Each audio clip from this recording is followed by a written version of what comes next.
Bolehkah buat hibah pada anak perempuan?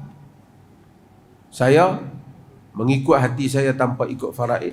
Masa hidup boleh buat hibah, tetapi hendaklah adil di kalangan anak-anak. Nabi SAW di dalam hadis Nu'man bin Bashir, Nabi tak mau terima apabila bapa Nu'man nak bagi pada Nu'man. Nabi kata, Nabi tanya, adakah semua anak dapat? Dia kata, tak. Nabi kata, la ushidu ala zur, aku tidak menjadi saksi di atas pendustaan ataupun benda yang tak adil. Pasal dia menyebabkan sakit hati. Kita ada harta, anak kita ada 4 orang, kita bagi pada seorang tu saja. Hak lain kita tak bagi.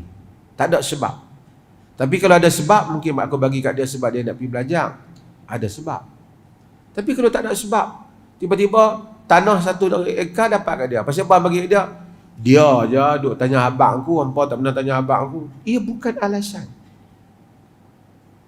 Kita mungkin boleh buat baik yang lain, tapi jangan menimbulkan akhirnya berlaku hiqd dan pemusuhan, kebencian di kalangan anak-anak. Kerana mak bapak ni, salah satu sebab anak-anak berbalak kerana mak bapak tak adil di dalam berurusan dengan anak-anak. Asalnya mereka sayang menyayangi antara satu sama lain. Mak bapak masukkan kebencian dengan dia rasa ayah sentiasa mendahului abang ataupun mendahului adik.